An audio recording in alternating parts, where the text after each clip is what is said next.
छठवें स्वर्गदूत के बारे में है ये।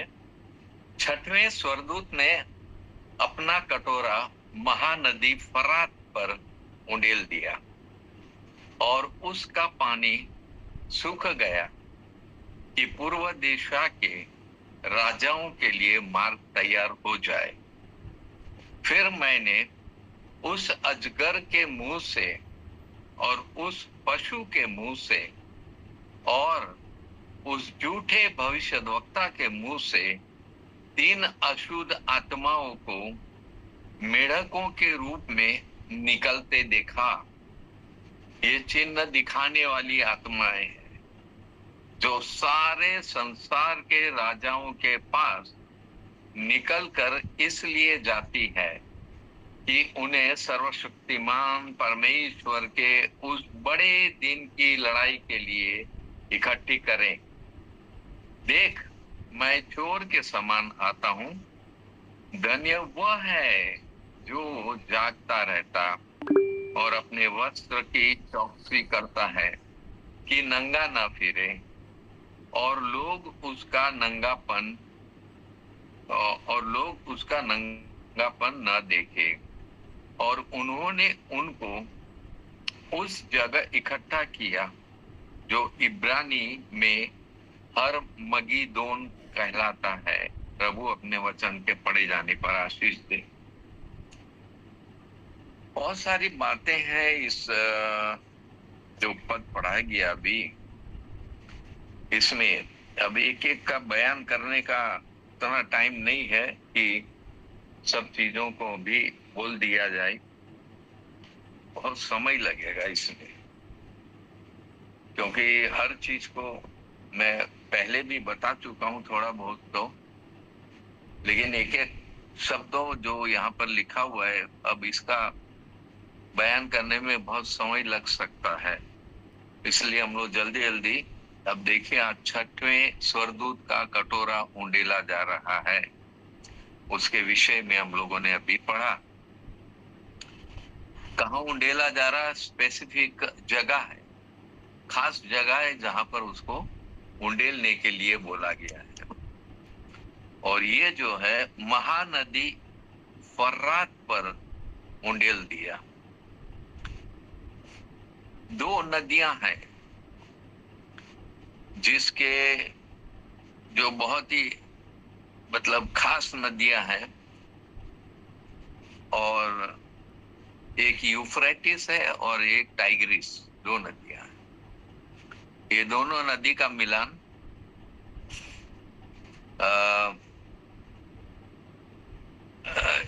एक सागर में आता है। I forgot that name anyway. लेकिन ये फरात नदी जो है बहुत चौड़ी नदी है, बहुत गहरी भी है, और इस नदी का यहाँ पर बयान किया गया है। पहले तो हम लोग इसका लोकेशन देखें तो काफी समझ में आएगा हम लोग। फिलहाल आज के जमाने में यदि इसको देखा जाए तो ये आपके ईरान में पड़ेगा। हालांकि ये तो बहुत दूर से आ रही है नदी, और टर्की से होते हुए ये नदी निकलती चली आ रही है और कई जगहों को पार करते हुए पर्शियन गल्फ में जाकर गिरती है। टाइग्रिस नदी भी पर्शियन गल्फ में गिरती है। दोनों नदी एक जगह में मिल जाती है। ठीक जहां पर मिलती है उसके ऊपर में एक स्थान है, एक नगर है जिसका नाम है बेबीलोन। हम जो यहाँ पर पढ़ रहे हैं वचन और जो बातें हम लोग सीख रहे हैं बेबीलोन के विषय में, बेबीलोन आज के जमाने में कहाँ पड़ेगा? तो हम लोग को वर्ल्ड मैप भी देखना पड़ेगा, और बाइबल के पीछे भी मैप है, उसमें उतना ज्यादा समझ में नहीं आएगा। लेकिन आप लोग अपने बाइबल में देख सकते हैं फरात नदी का बारे में। नीचे है ये, ऊपर में टाइग्रिस रिवर बहती है। और परमेश्वर इस नदी को क्यों सुखा रहा है? क्या वजह है उसकी, यहाँ पर कुछ लिखा जरूर है, क्योंकि छठवां स्वर्गदूत जो है वो छठवां कटोरा लेकर इस महानदी के ऊपर उंडेलता है, उसके पानी को सुखाने का काम कर रहा है। अब उसमें परमेश्वर का, बाइबल को ठीक से हम लोग पढ़ते हैं तो हम लोगों ने 11 अध्याय से शुरू किया था, 19 पर वहां परमेश्वर का मंदिर खोला गया है। फिर 15 अध्याय में भी हम लोगों ने देखा उसके 5 पद से, तो वहां पर भी मंदिर खोला जा रहा है और वहां पर 7 स्वर्गदूत ये कटोरे लेकर, सोने के कटोरे लेकर निकलते हैं वहां से। तो बड़ी अजायब सी बात है कि परमेश्वर इन लोगों को यहाँ से निकाल रहा है और उनके हाथ में 7 कटोरे। लेकिन 7 कटोरे में मेन क्या चीज है, क्योंकि यहाँ पर लिखा हुआ है 7 पद में, 15 अध्याय के 7 पद में, तब उन चारों प्राणियों में से एक ने उन 7 स्वर्गदूतों को, परमेश्वर जो युगानुयुग जीवता है, उसके प्रकोप से भरे हुए सोने के 7 कटोरे दिए। तो यहाँ पर अभी छठवां हम लोग कटोरे में से क्या निकल रहा है उसको देख रहे हैं हम लोग। तो परमेश्वर का प्रकोप है उसके अंदर। अगर बाइबल को आप लोग ध्यान से पढ़ें तो बहुत जगहों में ऐसा वर्णन आता है, और अभी हम लोग के पास इतना समय नहीं है कि उतनी सारी चीजों को हम लोग देखें। यिर्मयाह की पुस्तक यदि आप लोग निकालें, वहां पर आप लोग को कुछ दिखाई देगा। उसका 25 अध्याय, यिर्मयाह की पुस्तक उसका 25 अध्याय और उसका 15 पद से लेकर 26 पद तक वहां यरूशलेम के पाप के बारे में बताया गया। और जब उन लोगों ने इतना पाप किया, इतना पाप किया, और लास्ट में क्या होता है, परमेश्वर बहुत क्रोधित होता है। और परमेश्वर ने यहाँ पर क्या किया है उसका वर्णन हम लोग पाते हैं। Whenever God is angry, he used to pour that कटोरा। यहाँ पर जो बात लिखी हुई है 15 पद से लिखा हुआ है, इस्राएल के परमेश्वर यहोवा ने मुझसे यूं कहा, यिर्मयाह से कह रहा परमेश्वर, मेरे हाथ से इस जलजलाहट के दाखमधु का कटोरा, ये दाखमधु का कटोरा है, इट्स काइंड ऑफ वाइन, उन सब जातियों को पिला दे। अब ये सारी बातें समझना बहुत मुश्किल है। दाख मधु का कटोरा किन किन को पिलाना है वो आगे हम लोग देखते हैं। यहाँ पर पीने से इनकार करे, मना करे, तो उनसे कहना, सेनाओं का यहोवा यूं कहता है कि तुमको निश्चय पीना पड़ेगा, you have to drink it. ये परमेश्वर का जल जलाहट का दाख मधु का कटोरा है। और यहाँ पर परमेश्वर एक उदाहरण दे रहा है हम लोग को। इसलिए बाइबल से मैं बहुत खोज के, और सारी बाइबल बार बार पढ़ने से मेरे को बहुत सारी चीजें समझ में आ जाती, मालूम हो जाती है, दिखाई देती है। सो उनको भी मैं साथ में लाता हूं ताकि आप लोग को सारी बातें ठीक से समझ में आए। तो लिखा हुआ उन सारी जातियों को पिला दे जिसके पास मैं तुझे भेजता हूँ। किन किन जातियों के पास यिर्मयाह जाएगा? क्या उतना ट्रेवल कर सकता है वो? उन सारे देशों में जा सकता है? पर परमेश्वर उसको भेज रहा है। Maybe it is a kind of preaching that he had to do. एक प्रकार का प्रचार था जो उसे करना था कि परमेश्वर का जल जलाहट का ये दाख मधु का कटोरा जो है अब उसने दे दिया है, उसको आपको पीना ही पड़ेगा। मतलब आपके ऊपर वो जल जलाहट होगी। वे उसे पीकर उस तलवार के कारण, लीजिए पी रहे तो तलवार कहां से आ गई बीच में? लेकिन इसका मतलब है परमेश्वर का जो प्रकोप, परमेश्वर कैसे न्याय करेगा, परमेश्वर किन किन चीजों के द्वारा न्याय करेगा। वैसे तो बाइबल के अंदर बहुत जगह में ऐसी बातों का वर्णन है, और ये इजराइल के बारे में कहा गया है। फिर आगे लिखा हुआ है, वे उसे पीकर उस तलवार के कारण जो मैं उनके बीच में चलाऊंगा लड़खड़ाएंगे और बावले हो जाएंगे। न उसका असर यहाँ पर दिखाया गया। क्या होगा? जो जो लोग पिएंगे वो लड़खड़ाएंगे और बावले होंगे, मतलब पागल हो जाएंगे। इसलिए मैंने यहोवा के हाथ से वह कटोरा लेकर उन सब जातियों को जिनके पास उन्हें मुझे भेजा पिला दिया, अर्थात यरूशलेम यहूदा के नगरों के निवासियों को और उनके राजाओं को, हाकिमों को पिलाया, ताकि उनका देश उजाड़ हो जाए और लोग ताली बजाएं और उसकी उपमा देकर शाप दिया करे, जैसा आजकल होता है।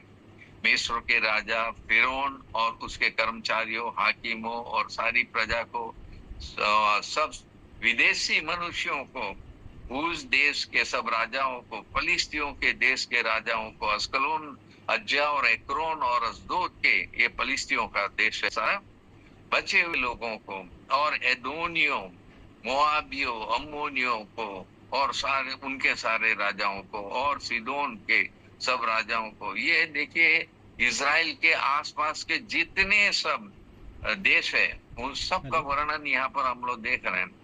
टोटल मैं पूरा नहीं पढ़ूंगा, लेकिन यहाँ टोटल मिला के 22 राज्यों का वर्णन आता है। और इनके देश में जाकर इसको कहा गया यिर्मयाह को कि तुम जाकर उन लोग को पिलाओ ये कटोरा। Is it possible? संभव है? मुझे नहीं लग रहा संभव है, लेकिन he might have preached that, वहां प्रचार उसने किया हो सकता है। लेकिन अब कटोरा लेकर जाना और सारे लोग को पिलाना, ये थोड़ी अजीब सी बात लग रही है। तो लिखा है क्या निकट क्या दूर, उत्तर दिशा के सब राजाओं को। देखिए अब उत्तर दिशा में जाना है और उन सब जगत के राज्यों के सब लोगों को मैंने पिलाया। अब जगत के सारे राज्यों के लोगों को पिलाया है। तो सिमिलर बात यहाँ पर भी हम लोग देख रहे हैं। तब तो उनसे कहना, सेनाओं का यहोवा जो इजराइल का परमेश्वर है यो कहता है, पियो और मतवाले हो, उल्टी करो, गिर पड़ो और फिर कभी ना उठो। परमेश्वर की जलजलाहट का कटोरा है। वहां भी हम लोगों ने अभी पढ़ रहे हैं, उसमें ये परमेश्वर के प्रकोप का कटोरा है। और वो लेकर ये 7 स्वर्गदूतों को जहां जहां उनसे कहा जा रहा वहां जाके उन लोग को पिलाना है। तो ये तमाम बातें यहाँ पर हम लोग देख रहे हैं। तो बाइबल हम लोग को कई एग्जाम्पल्स देती है जिससे हम लोग को समझ में आता है कि रियली ये कोई छोटी मोटी बात नहीं है। परमेश्वर बारंबार वो क्रोधित होता है, उसको जलजलाहट होती है, उसको प्रकोप आता है, उसका भड़कता है उसका। और जब जब ऐसा होता है पूरा इजराइल देश परमेश्वर ने खाली कर दिया। परमेश्वर की प्रजा थी वहां पर, पूरा यरूशलेम को परमेश्वर ने खाली किया, जला दिया, सब कुछ खाक कर दिया। I am so angry. परमेश्वर जब क्रोधित होता है ऐसा होता है। चलिए यहाँ पर हम लोग देख रहे हैं 6वां स्वर्गदूत, वो अब ये फरात नदी पर उंडेलता है और रिजल्ट उसका यहाँ पर बताया गया है कि उसका पानी सूख गया। क्या है इस कटोरे में ऐसा, और कैसा ये क्रोध है? क्या उसमें से आग निकलती है? क्या उसमें से कुछ ऐसा गर्मी निकलती है? तो ये तो ऐसा तो तब हो सकता है जब ड्रॉट हो, यानी अकाल पड़ा हो, या बहुत सूखा हो, देश में पानी न गिरा हो, तब पॉसिबल हो सकता है कि ऐसी बड़ी बड़ी नदियों का पानी सूख जाए। गंगा नदी का पानी कभी नहीं सूखता है, जमुना का भी नहीं सूखता है, रहता है उसमें पानी। लेकिन यहाँ पर हम लोग देख रहे हैं कि इतनी बड़ी नदी है, ये कई देशों से होकर आ रही है, और उसका पानी क्यों सुखाया जा रहा है? क्या ऐसी वजह है? लिखा है पूर्व दिशा के राजाओं के लिए मार्ग तैयार हो। तो तो ये पूर्व दिशा से जो राजा लोग आएंगे, अब कब की बात है, कब ऐसा होगा, क्यों होगा, जो कटोरा उंडेला गया, पानी सूख रहा है, और ये कब किस समय की घटना है ये। तो जनरली यदि हम लोग आप बाकी के सारे चैप्टर पढ़ेंगे 16, 17, 18, 19, 20, 21 तक, तो वो सारे अध्यायों में ये बहुत बहुत ही भयंकर भयंकर काम होने वाले हैं, और ये अंत के दिनों के सारे चिन्ह है ये सब। खास करके यहाँ जो बेबीलोन बताया गया, हाल में ये ईरान पड़ेगा वहां पर, तो ईरान आजकल क्या कर रहा है, क्या हो रहा है, उसका भी हम लोगों ने काफी बयान सुना है। लेकिन यहाँ पर इस नदी का पानी सूख जाना, ऐसी घटना पहले भी हो चुकी है, और मैंने इसका बयान आप लोग को किया था बहुत दिन पहले, मैंने इसका बयान आप लोग को किया था। ये आप लोग को मिलेगा दानियल की पुस्तक, दानियल की पुस्तक, उसका 5 अध्याय, दानियल उसका 5 अध्याय में हम लोग इसका बयान पढ़ते हैं। और वहां पर बेलशस्सर राजा है, और उस समय में उसने परमेश्वर के मंदिर के सारे पात्र मंगाकर, और उसमें उसने दाख मधु पिया था, और उस वक्त परमेश्वर ने उसको इसी प्रकार से उसका पतन किया था, यदि आप लोग को याद हो तो उसमें लिखा हुआ है कि वहां पर परमेश्वर का हाथ अचानक वहां प्रकट होता है, और दीवार पर कुछ लिखा जाता है। क्या लिखा गया था? मने मने तकेल ऊपर ऊपर से। ऊपर से इनका मतलब होता है फारस का राजा आएगा, दैट इज ईरान। अब ये बेबीलोन है, बेबीलोन में वहां पर ये घटना हो रही है, और उसके बाद फारस और मादी राजाओं ने आकर उसको जीत लिया था। तो इसका वर्णन हम लोग दानियल 2 अध्याय में भी पाते हैं, और वहां पर बेबीलोन के बाद कौन 2 राजा वहां पर अटैक करेंगे, इसका बयान यहाँ पर दिया गया। एग्जैक्टली वैसा ही बयान वहां पर भी 6वां स्वर्गदूत जो खोल रहा है, उंडेल रहा है वो कटोरा, उस समय होता हुआ दिखाई देता है। तो लिखा हुआ दीवार पर जो लिखा गया, और उसको देखकर सब लोग जो वहां पर थे, राजा भी जो था उसके, वो कांपते कांपते उसके घुटने एक दूसरे से टकराने लगे, और कोई उस लिखा हुआ को पढ़ नहीं सकता था। लास्ट में किसको बुलाया गया? दानियल को बुलाया गया, और दानियल ने उसका अर्थ बताया। उसने बताया तकेल का अर्थ होता है तू तौला गया, तराजू में तौला गया। ऊपर से मने, मने एक प्रकार की वो फारसी और मादी राजाओं की कॉइन्स है, और उस करेंसी को मीना बोलते हैं, और पॉसिबली वो उसका कनेक्शन यहाँ पर हो कि उस जगह के राजा आएंगे, वो कॉइन का यूज करने वाले राजा लोग आएंगे और उसको हराएंगे। तो ये तमाम बातें हम लोग देखते हैं। लेकिन वहां पर लास्ट में क्या होता है कि बाइबल हम लोग को बताती है, उसका 30 पद में, 5 अध्याय का 30 पद, दानियल की पुस्तक 5 अध्याय उसका 30 पद, उसी रात कसदियों का राजा बेलशस्सर मार डाला गया, द सेम नाइट। और दारा मादी जो कोई 62 वर्ष का था, राज गद्दी पर विराजमान हुआ।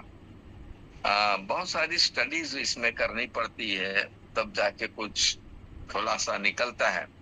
तो ये दारा मादी कौन है, कहाँ का है, क्या है?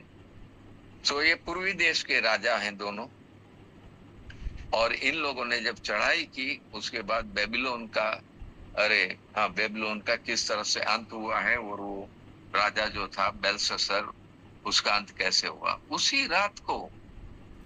और इन लोगों की टेक्निक क्या थी? तो यहाँ पर जो बात लिखी हुई कि 6वां कटोरा जब उंडेला गया, फरात नदी, ये यूफ्रेटिस नदी पर है बेबीलोन, उसके किनारे, और ये जब उंडेला गया तो नदी का पानी सूख गया, एग्जैक्टली वही काम इन लोगों ने किया था। मादी और फारसी जो राजा थे, उन लोगों ने आकर बेबीलोन से थोड़ा आगे उन लोगों ने ये फरात नदी का पानी को एक बांध बांध के रोक लिया। उसको जब रोक लिया तो आगे का पानी तो बह के निकल गया, ढलान है, पर्शियन गल्फ तक ढलान है, वो तो बह के निकल गया। पूरी नदी सूख गई, सूख गई। सोचिए ये सारी कितनी प्रिपरेशन, कितने समय से हो रही होगी प्रिपरेशन, क्योंकि बात मानना भी तो कोई आसान बात नहीं है। कैसे आप, कहाँ के राजा लोग हैं, आप कहाँ जाके बांध बांध रहे हैं और क्यों पानी रोक रहे हैं, तमाम बातें सामने आती है। लेकिन चलो, वो तो पानी उन लोगों ने सुखाया और उसके बाद वही एक रास्ता था जिससे वो लोग बेबीलोन में एंट्री कर सकते थे, वो नदी वाला रास्ता। तो नदी के किनारे ही इसका बेबीलोन, इसलिए वहां से वो लोग, नदी जब सूख गई तो वहां से इन लोगों ने एंट्री की, और जब एंट्री की अपनी सेनाओं के साथ, वही एक रास्ते से अंदर आकर उन लोगों ने ये पूरा बेबीलोन शहर को जीत लिया। हालांकि चारों तरफ शहर पना थी, बड़ी बड़ी ऊंची ऊंची शहर पना थी, लेकिन वो एंट्री करने का वही एक रास्ता था, नदी से अंदर आना है, ये बीचों बीच से होकर बहती है नदी। तो इसीलिए ये तमाम बातें हम लोग देख रहे हैं, हिस्ट्री में भी ये बातें बताई गई है। तो लिखा हुआ है कि ये तो अब की बार जो सुखाने की बात चल रही है, और उसमें हाल में भी एक न्यूज आया था जिसमें ये बताया गया था कि ये यूफ्रेटिस का पानी जो है वो सूख गया है, मतलब बहुत शैलो हो गया है, आप पैदल भी चल के पार कर सकते हैं, ऐसा हो गया। तो खैर ये, लेकिन फिर यहाँ पर कुछ लड़ाई होने की बात हम लोग नहीं देख रहे हैं। तो ये डेफिनेटली वो नदी सूख भी गई होगी, तो अभी ये लड़ाई तो वहां पर हुई नहीं है, और ना पूर्वी देश के राजा लोग कोई लड़ने के लिए वहां पर आए। तो इसीलिए ये घटना अभी नहीं होने वाली है, हो सकता है फ्यूचर में कभी होने वाली है ये घटना। लेकिन ऑल ऑफ सडन फिर हम लोग देखते हैं यहाँ पर एक और नई बात, वो यह है कि उसका 13 पद से देखिए, प्रकाशित वाक्य उसका 16 अध्याय उसका 13 पद से।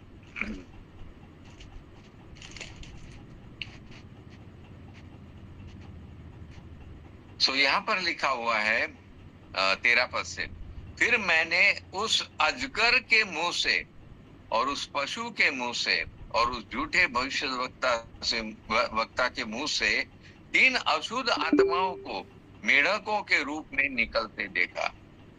और सडन पूरा सीन चेंज हो रहा है, हो जा रहा है। यहाँ पर फरात नदी सूख गई, अभी पूर्वी देश के कोई राजाओं को भी हाल में सूखी उसमें आते हुए नहीं दिखाई दिया, और कोई ऐसी बात भी न्यूज में नहीं आई है कि हम लोग को पता चले।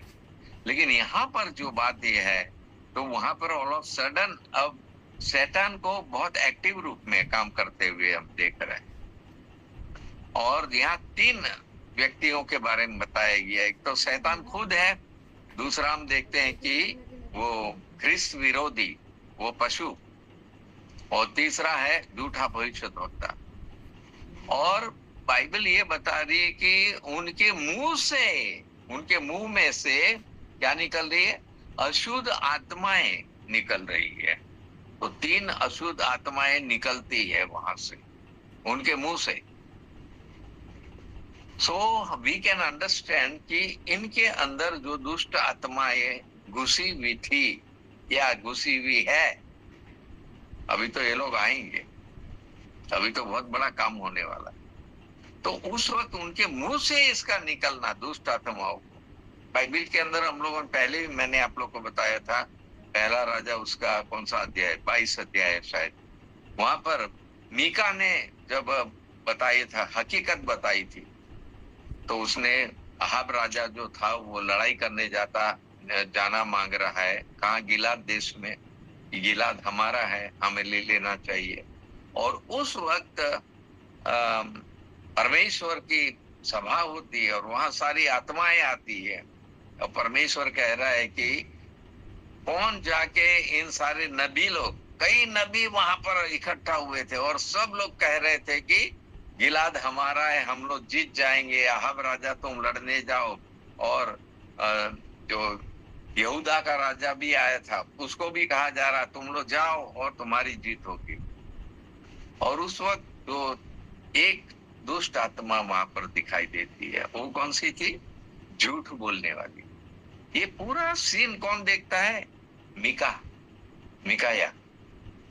और मीका ने ये पूरा सीन देखा। वो कह रहा मुझे परमेश्वर ने दर्शन में वो सीन दिखाया। वो झूठ बोलने वाली जो आत्मा थी, और उसने कहा कि मैं जाके उन भविष्य वक्ताओं के अंदर बैठकर उनसे झूठ बुलवाऊंगी। And exactly it happen. वो लोग झूठ बोल रहे थे, सारे भविष्य वक्ता झूठी भविष्यवाणी कर रहे थे। बाइबल के अंदर तमाम बहुत सारी ऐसी बातें हैं जहां पर झूठे भविष्यद्वक्ता झूठी झूठी बातें बोल रहे हैं। अभी मैं इज़ेकिएल पढ़ रहा हूँ, इज़ेकिएल की पुस्तक में भी ऐसी बातें हम लोग देख रहे हैं। कई झूठे, यिर्मयाह की पुस्तक में है वो तमाम झूठे भविष्यद्वक्ता, वो लोग आके झूठी झूठी भविष्यवाणी कर रहे थे। ये झूठ बोलने वाली आत्मा उस जमाने में देखिए किस तरह से उनमें प्रवेश करती है, झूठे भविष्यद्वक्ताओं में, और उनसे झूठ बुलवाती है। और लास्ट में अहाब राजा और यहूदा का राजा ये लोग लड़ने जाते हैं, उनकी हार होती है, खत्म होता है। लास्ट है ये से खत्म होता है अहाब राजा। ये तमाम चीजें हम लोग बाइबल के अंदर पाते हैं। यहाँ पर भी हम लोग देख रहे हैं कि ऑल ऑफ सडन शैतान अपीयर होता है और दुष्ट आत्मा लेकर दूसरा एक पशु जो है यानी ख्रिस्त विरोधी एंटी क्राइस्ट वो प्रस्तुत होता है, झूठा भविष्यद्वक्ता प्रस्तुत होता है। मुंह से दुष्ट आत्माओं को निकालते हैं वो लोग। बट ये दुष्ट आत्माएं अब क्या करेगी, कहाँ कहाँ काम करेगी? ये बड़ी सोचने वाली बात है। क्या कहती है बाइबल नीचे और आगे क्या कहती है? लिखा हो, फिर मैंने उस अजगर के मुंह से और पशु के मुंह से और झूठी भविष्यद्वक्ता के मुंह से 3 अशुद्ध आत्माओं को मेढकों के रूप में, उनका रूप बताया गया है, लाइक फ्रॉग्स, मेढकों के समान उनके मुंह से निकल रही है। हाँ मुंह के अंदर से निकलना is terrific, but it is possible यहाँ दिखाई दे रहा है। कहाँ कहाँ जाएगी, किन लोगों के जीवन में काम करेगी दुष्ट आत्माएं? देखिए वहां मिका का जो मैंने मिकाया का जो चरित्र मैंने बताया, उसने जो दर्शन देखा उसमें झूठ बोलने वाली वो आत्मा का तमाम बयान उसने किया था कि मैंने ऐसा देखा, तुम लोग मुझको चाह रहे हो कि जो भविष्यद्वक्ता बोल रहे हैं मैं भी वैसा ही बोलूं। लेकिन लास्ट में उसने हकीकत बताई कि मैंने क्या देखा है और सच्चाई ये है। खैर यहाँ पर ये जो दुष्ट आत्माएं निकल रही है मेढकों के रूप, ये चिन्ह दिखाने वाली आत्माएं, यू सी देयर वर्क, उनका काम करने का ढंग देखिए, चिन्ह दिखाने वाली दुष्ट आत्माएं। तो बाइबल हम लोग को बहुत सटीक बातें बताती है। दूसरा कोरिन्थी में हम लोगों ने पढ़ा था, जहां पर क्या लिखा हुआ है कि शैतान भी ज्योतिर्मय स्वरदूत का रूप धारण करता है और ऐसे ऐसे चिन्ह दिखाता है। एंटी क्राइस्ट भी ऐसे ऐसे चिन्ह दिखाए। 13 अध्याय पढ़िए। ये झूठा भविष्यद्वक्ता भी, ये तमाम 3 व्यक्ति ऐसे हैं जो संसार भर में काम कर रहे हैं और करते रहेंगे। ये उनका लास्ट, अभी तो 7वां कटोरा मुंडेला जाएगा, अभी 6वां कटोरा मुंडेला है। अभी इनकी अपीयरेंस बताई जा रही है, वो लोग क्या करेंगे वो भी हम लोग को बता दिया गया। ये अशुद्ध आत्माएं हैं, इनको बिलीव मत करना। दूसरी बात हम देख रहे हैं तो एंटी क्राइस्ट इज देयर। अभी मेन जो एंटी क्राइस्ट है वो तो अभी आया नहीं। मैंने पहले भी कई 2-3 बार प्रचार किया इसके विषय में और अलग अलग बातें मैंने बताई आप लोग को कि एंटी क्राइस्ट कब से काम कर रहा है, कब से कर रहा है, झूठे भविष्यवक्ता कब से काम कर रहे हैं। यीशु मसीह के समय भी कर रहे थे लोग काम। बाद में इस चेलों के जीवन में भी हम लोग देखते हैं। आप सारी याकूब की पत्री पढ़िए और पतरस की पढ़िए, यूहन्ना, ये सब पत्रियों में उन लोगों ने बयान किया है। ये हमारे जमाने में इस वक्त ऐसे झूठे भविष्यवक्ता है, ऐसे काम कर रहे हैं वो लोग, झूठ बोलना और लोगों को भरमाना। मैंने आप लोग को ये प्रकाशित वाक्य 20 अध्याय मैंने कई मैसेजेस देकर उसको मैंने बयान किया था। उसमें भी मैंने बताया था कि शैतान को पकड़ के कहाँ डाला है, अधोलोक में डाला है, गहरा गड्ढा में डाला है, ऐसा गहरा गड्ढा कि उसके नीचे तक कोई देख नहीं सकता, जा नहीं सकता। शैतान को वहां बंद करके रखा है, रखेगा परमेश्वर। और उसके बाद 1000 वर्ष पूरे होने पर उसको निकालेगा बाहर। वो 20 अध्याय में लिखा हुआ है। तो हम 7 पद से नीचे वहां देख रहे हैं 20 अध्याय के, तो शैतान फिर बाहर निकाला जा रहा, फिर वो वही काम कर रहा है, भरमाने का काम, बहकाने का काम, झूठ बोलने का काम, लोगों को परमेश्वर से हटाने का काम वो करेंगे। और ऐसा यहाँ पर होता हुआ दिखाई देता है। पॉसिबली ये तमाम जो घटनाएं यहाँ पर हम लोग पढ़ रहे हैं, क्योंकि यहाँ पर एक बहुत बड़ी लड़ाई के बारे में बताया गया, और उस वक्त उससे पहले ये दुष्ट आत्माएं काम करती हुई दिखाई देगी। और उसके बारे में लिखा है, जो सारे संसार के राजाओं के पास निकल कर इसलिए जाती है कि उन्हें सर्वशक्तिमान परमेश्वर के उस बड़े दिन की लड़ाई के लिए इकट्ठा करें। वहां भी सेम है, प्रकाशित वाक्य 20 अध्याय में। वो शैतान जब छोड़ दिया जाएगा उसके बाद वो सारी दुनिया के लोगों को इकट्ठा करेगा। सेम चीज यहाँ पर भी है।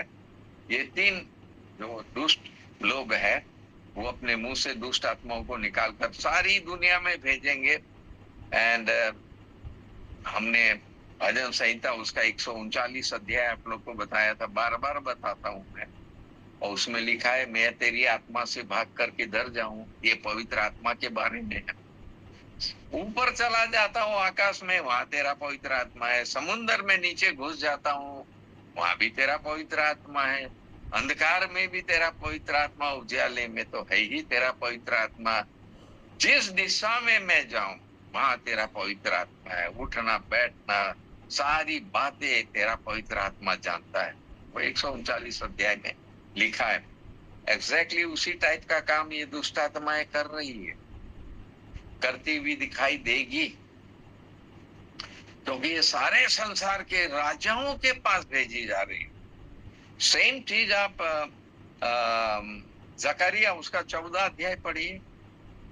सारी दुनिया के राजाओं को यरूशलेम के विरुद्ध लड़ाई करने के लिए, लास्ट अंतिम समय की घटनाएं हैं सारी, वहां पर जमा किया गया।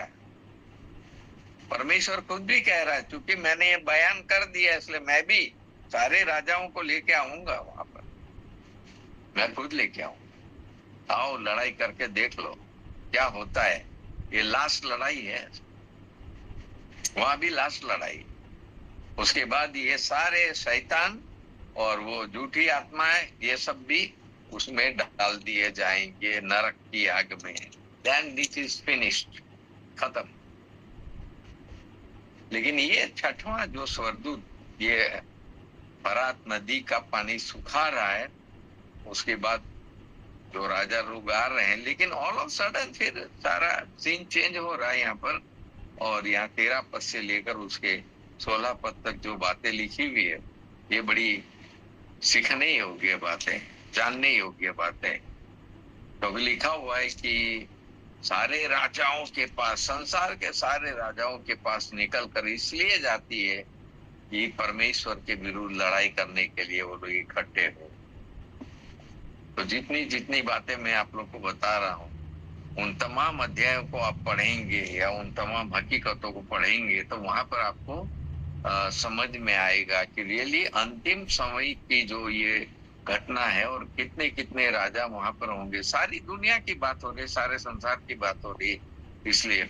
और फिर लिखा है उस बड़े दिन की लड़ाई, बड़े दिन की लड़ाई है।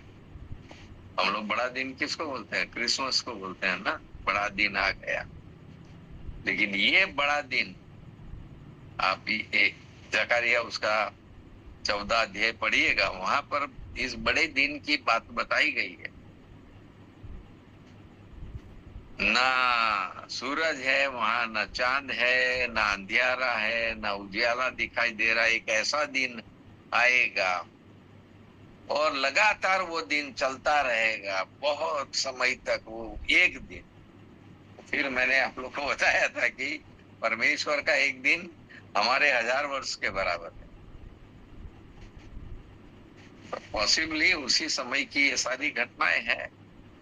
1000 साल पूरा होने के बाद ही शैतान छोड़ा जा रहा, फिर भर माने जा रहा, फिर यहाँ पर भी सेम बातें यहाँ पर हो रही है। तो ये दुष्ट आत्माओं का जो काम है वो भी परमेश्वर ने यहाँ पर बयान कर दिया है कि ये सब आएगी और लड़ाई होगी। देख मैं चोर के समान आता हूं। तो परमेश्वर हमारे प्रभु यीशु मसीह का प्रकट होना, धन्य वह है जो जागता रहता है। हम लोगों ने यहाँ पहला जो स्वर्गदूत है उसने भी जब खोला तो वहां पर भी हम लोग देखते हैं एंटी क्राइस्ट की मूर्ति की पूजा के बारे में यहाँ पर भी लिखा हुआ है। तो ऐसी तमाम चीजों को हम लोग देख रहे हैं। लेकिन यहाँ पर हमारा प्रभु यीशु मसीह का प्रकट होना लास्ट में, और लिखा हुआ है हम लोग को हिदायत दी जा रही है, हम लोग को एडवाइस दी जा रही है, हम लोग को बताया जा रहा है कि if you have believed in Jesus Christ and if you are washed with the blood of Jesus Christ, then already God has given you that kind of clothes, white clothes. आपके जीवन को इतना पवित्र बनाता है परमेश्वर, इतना शुद्ध बनाता है। और इसके तमाम बयान मैंने आप लोग को बताया। यहाँ पर भी हम लोग प्रकाशित वाक्य उसके 3 अध्याय में भी उसका बयान देखते हैं और वहां पर भी ये बात बताई गई है, जो आप थोड़ा सा देख लीजिए मेरे साथ। तो वहां पर लिखा हुआ है, ये उसके 3 अध्याय उसका 4 पद में लिखा हुआ है, पर हाँ सरदीस में तेरे यहाँ कुछ ऐसे लोग हैं जिन्होंने अपने अपने वस्त्र अशुद्ध नहीं किए। यहाँ पर भी लिखा हुआ है अपने अपने वस्त्र की चौकसी करना, अशुद्ध मत करना उसको। वस्त्र की चौकसी कैसे करेंगे हम लोग? इन कपड़ों की चौकसी नहीं करना है। आपको जो परमेश्वर वस्त्र पहनाता है, श्वेत वस्त्र, जो यीशु के लहू के द्वारा धोए जाने के बाद ही आपको पहनने मिलेगा, उस वस्त्र की बात कर रहा है। तो यहाँ पर लिखा हुआ है कि और जिन्होंने अपने अपने वस्त्र अशुद्ध नहीं किए, वे श्वेत वस्त्र पहने हुए मेरे साथ घूमेंगे, क्योंकि वे इस योग्य है। जो जय पाए उसे इसी प्रकार श्वेत वस्त्र पहनाया जाएगा।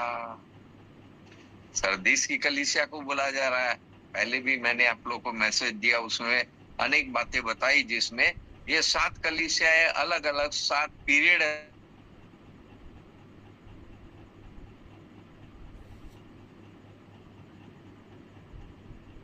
आपको मिलेगा। तो लिखा हुआ है घूमेंगे और श्वेत वस्त्र पहनाया जाएगा और मैं उनका नाम जीवन की पुस्तक में से किसी रीति से न काटूंगा। So you have to watch. आपको बहुत सावधान रहना है, क्योंकि लिखा है धन्य है वे वह जो जागता रहता है। ऑल इंडिविजुअल, प्रत्येक अलग अलग व्यक्ति को प्रभु हिदायत दे रहा है। वो कह रहा है कि धन्य वह है जो जागता रहता है। और जागता रहने का मतलब सावधान रहता है, अलर्ट रहता है। प्रभु का आगमन एनी टाइम होने वाला है, रैप्चर आपका होने वाला है। नीचे तो नहीं आएगा, पहले बादल की सवारी में आ रहा, आपको ऊपर जाना है। तो अभी तो वो भी नहीं हुआ है। तो ये सारी घटनाएं कब घटेगी? तो इसलिए बाइबल को बहुत सावधानी से हम लोग को पढ़ना है और सावधानी से इसको देखना है कि कौन घटनाएं कब घटेगी, उसका वर्णन। तो लिखा हुआ है अपने वस्त्र की चौकसी करता है, जो सावधान रहता है वो, कि नंगा ना फिरे और लोग उसका नंगापन ना देखे। व्हाट इज नंगापन? आप जो भी काम करते हैं वो सब एक न एक दिन प्रकट हो जाता है। कितने भी पाप कभी छिपाया नहीं जा सकता है। कितने भी अपराध आप करें, कितना भी उसको छिपाने की कोशिश करें, क्या लिखा हुआ है? पाप का घड़ा फूटता जरूर है। और जब फूटता है तो आपका नंगापन दिखाई देता है। नंगापन का मतलब होता है कि आपने कितना गलत काम किए हैं दुनिया में, वो सब आपका प्रकट हो जाता है और लोग उसका नंगापन देखें। और उन्होंने उनको उस जगह इकट्ठा किया जो इब्रानी में हर मगीदोन कहलाता है। किसको इकट्ठा किया? उन सारे दुनिया के राजाओं को इकट्ठा किया। उसको भी पढ़िएगा, जकारिया 14 अध्याय। वहां भी इसी बात का खुलासा है। सारे दुनिया के राजा वहां इकट्ठे होंगे। प्रकाशित वाक्य उसका 20 अध्याय में सारी दुनिया के राजाओं को शैतान जब छोड़ दिया जाएगा, इकट्ठा करेगा। And it will take time. आपको क्या लग रहा है इमीडिएटली सब धनाधन सारी मतलब लड़ाई कर दिया, डाल दिया नरक में, हो गया? इतना आसान मत समझिए। ये लोग जा रहे हैं, सारी दुनिया में जा रहे हैं, सारी दुनिया के राजाओं को इकट्ठा करेंगे। How they will do that? भरमाने का काम, झूठ बोलने का काम,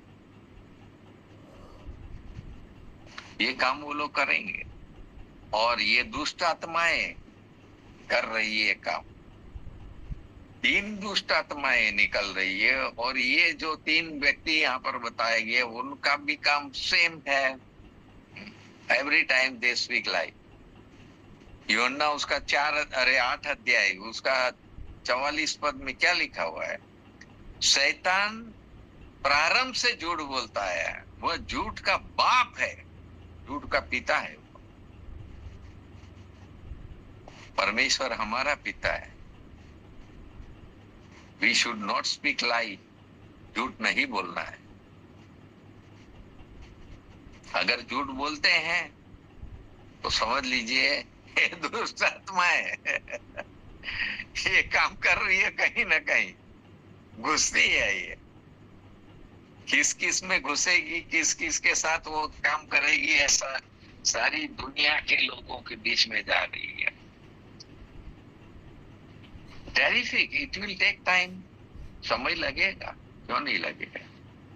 वो सारे संसार के राजा आएंगे और लिखा हुआ है कि लास्ट में जो लड़ाई होने वाली, ये लास्ट लड़ाई है, आखिरी लड़ाई है, उसका नाम है हरमगीदोन। ये ग्रीक भाषा में लिखा हुआ अरमागदोन, अरमगदोन, और हिब्रू भाषा में हरमगीदोन, हरमगीदोन। ये ग्रीक भाषा में, अरे सॉरी हिब्रू भाषा में। तो ये लास्ट वाली लड़ाई है। अभी तो आपको बहुत बातें बतानी है। ये लास्ट लड़ाई कैसे होगी? क्योंकि अभी तो ये नदी सुखाई गई है। ये क्यों सुखाई गई है उसका बयान आपको 17 अध्याय, 18 अध्याय, 19 अध्याय ये पढ़ना पड़ेगा। ये पढ़ने के बाद थोड़ी अकल और खुलेगी। तो please try to read it. उसको आप लोग पढ़िएगा तो आपको कई बातें वहां पर समझ में आएगी। नेक्स्ट मैसेज में मैं आप लोग को और इन हकीकतों को बताऊंगा, इन 2 अध्याय के बाकी वहां पर। तो अभी हम लोगों ने देखा कि ये तैयारियां करने के लिए परमेश्वर और वो लड़ाई के लिए क्या क्या तैयारियां हो रही है और की जाएगी, उसका भी तमाम बयान किया गया है। और टारगेट कौन है? दुष्ट आत्माओं का टारगेट कौन है? दुनिया के सारे राजा। ना ये उस जमाने में लिखी गई है किताब, इसलिए राजा करके इसका बयान किया गया है, लेकिन इट मीन्स द प्रेसिडेंट। इसका ये भी मतलब हो सकता है कि प्रधानमंत्री, चीफ प्राइम मिनिस्टर, और जितने दुनिया में जितने लोग हैं, प्राइम मिनिस्टर्स एंड प्रेसिडेंट्स, और जो जो है, और द हेड, सबसे बड़े हेड लोग जो है, उनके अंदर वो प्रवेश करके उन सबको लेके आएगी।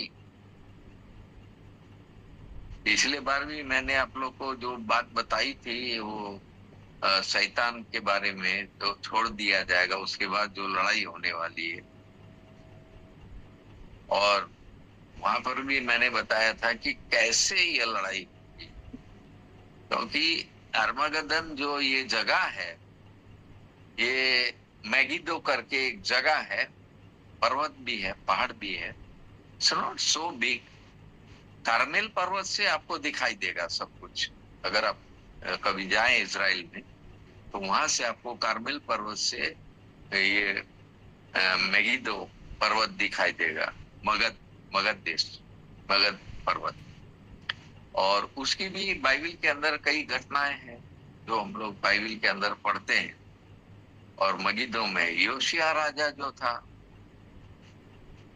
योशिया राजा को मना किया गया था कि मत जाओ तुम, लेकिन मिस्र का राजा जो था फिरौन नेको, वो जब असीरिया से लड़ने के लिए जा रहा था, तो इसी मैगिदो नाम की जगह जो है, वहां पर इसकी मुलाकात होती है।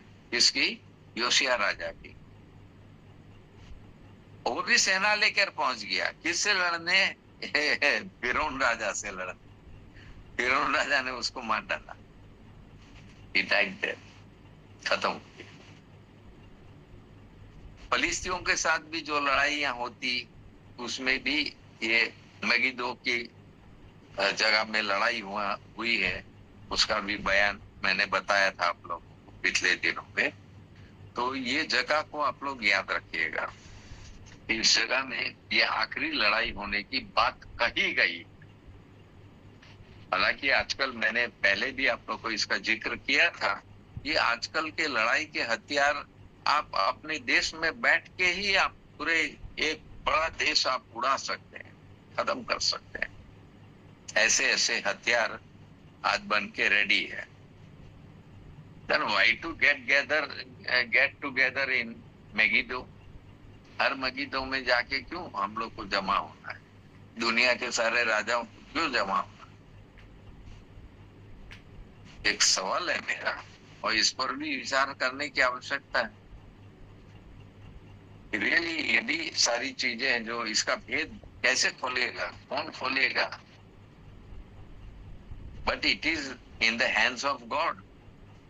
और दूसरा हम देख रहे हैं कि ये तीन जो व्यक्तित्व यहाँ पर है, अजगर और पशु और झूठा भविष्यद्वक्ता, तो इन तीनों के मुंह से जो आत्मा निकली है, तो कितनी बड़ी आत्मा होगी और कितनी जगह में वो काम करती होगी और करेगी, आदि बातें भी समझने की है।